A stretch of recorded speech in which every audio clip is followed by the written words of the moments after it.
Halo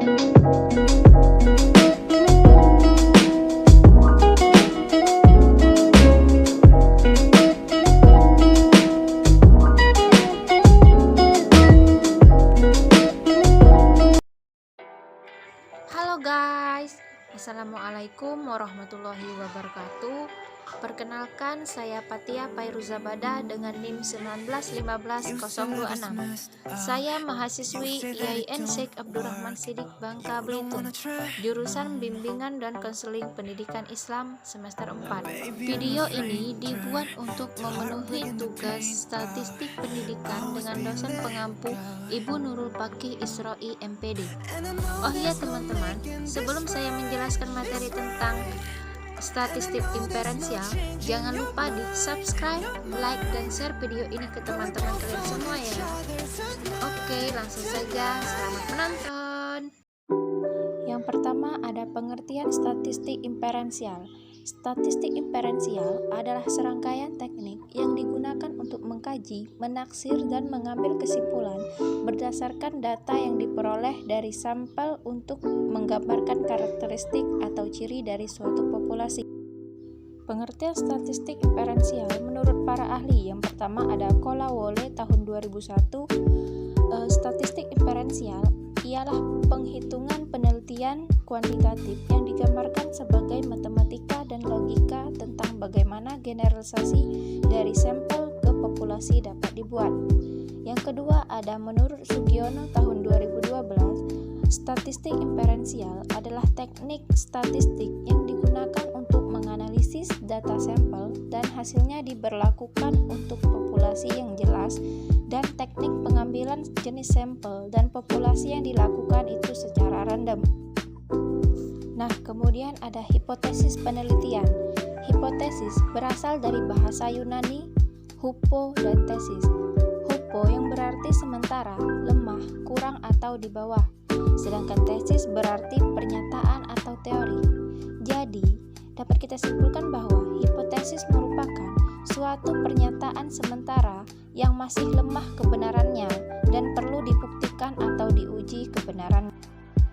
Pembagian hipotesis penelitian dibagi menjadi 3. Yang pertama, itu ada hipotesis operasional atau HO. Itu menyatakan ketidakbenaran dari suatu fenomena atau menyatakan tidak ada hubungan antara dua variabel atau lebih. Misalnya, tidak ada hubungan antara motivasi belajar dengan hasil belajar. Yang kedua ada hipotesis statistik. Ini dirumuskan dalam bentuk notasi statistik yang didasarkan pada pengamatan peneliti terhadap populasi dalam bentuk angka-angka. Misalnya, HO-R sama dengan 0, HA-R tidak sama dengan 0. Nah, yang ketiga ada hipotesis kerja atau alternatif HA. Anggapan dasar peneliti THD suatu masalah yang sedang dikaji. Misalnya, ada hubungan antara motivasi belajar dengan hasil belajar. Nah, bagaimana sih langkah merumuskan dan menguji hipotesis? Langkah merumuskan dan menguji hipotesis ini yang pertama yaitu kita merumuskan hipotesis kinerja, hipotesis nihil, dan hipotesis statistik. Yang kedua, kita menentukan risiko kesalahan atau taraf signifikan. Misalnya, alfa sama dengan 5% atau 0,05. Yang ketiga yaitu menentukan uji statistik, misalnya menggunakan uji T. Yang keempat itu kaidah pengujian. HO diterima jika T tabel kurang dari sama dengan T hitung, kurang dari sama dengan T tabel. Nah, jika HO ditolak jika T hitung lebih dari sama dengan T tabel. Yang kelima, yang terakhir itu membuat keputusan dan kesimpulan. Kemudian bentuk pengujian hipotesis dibagi menjadi 2, hipotesis direksional dan hipotesis non-direksional.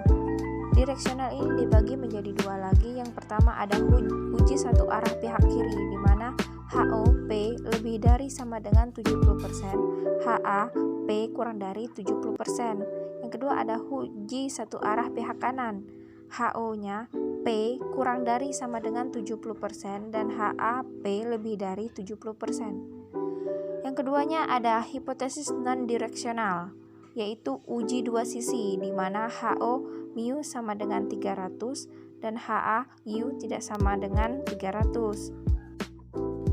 Kriteria pengujian. Kriteria pengujian adalah bentuk pembuatan keputusan dalam menerima atau menolak hipotesis nol atau HO dengan cara membandingkan nilai alfa tabel distribusinya atau nilai kritis dengan nilai uji statistiknya sesuai dengan bentuk pengujiannya. Nah, yang A ada penerimaan HO terjadi jika nilai uji statistiknya lebih kecil atau lebih besar daripada nilai positif atau negatif dari alfa tabel, atau uji statistik berada di luar nilai kritis.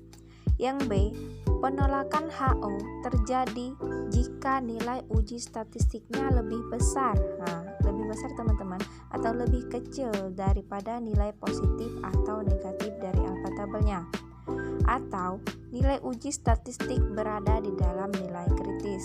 Di sini ada gambar dari penjelasan yang saya jelaskan sebelumnya.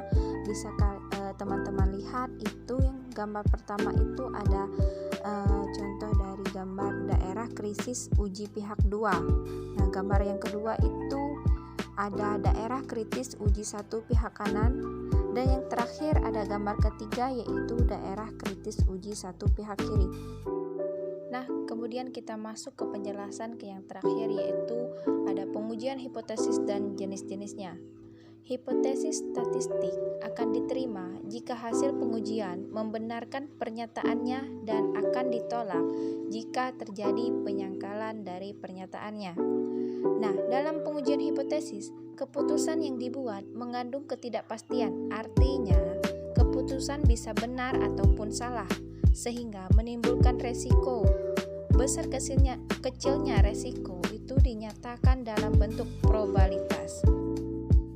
Oke, yang terakhir sekali teman-teman, saya akan menjelaskan jenis-jenis dari penelitian hipotesisnya.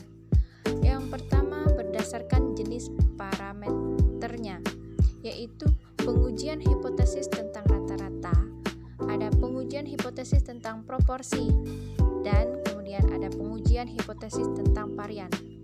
Yang kedua itu berdasarkan jumlah sampelnya, di mana pengujian sampel besar atau N lebih dari 30, kemudian pengujian sampel kecil N kurang dari sama dengan dari 30. Yang ketiga ada berdasarkan jenis distribusinya, di mana yang pertama itu pengujian hipotesis dengan distribusi Z.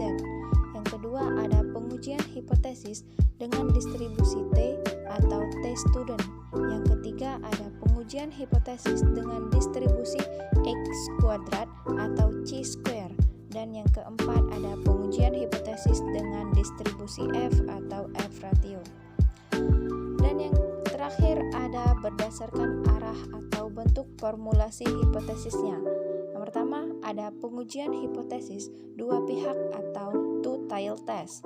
Yang kedua ada pengujian hipotesis pihak kiri atau sisi kiri. Dan yang ketiga, yang terakhir sekali itu ada pengujian hipotesis pihak kanan atau sisi kanan teman-teman. Oke, itulah penjelasan sedikit dari saya tentang statistik inferensial. Mohon maaf jika pun ada salah kata ataupun salah penyebutan, salah membaca. Terima kasih telah menonton video saya kali ini. Saya ucapkan wassalamualaikum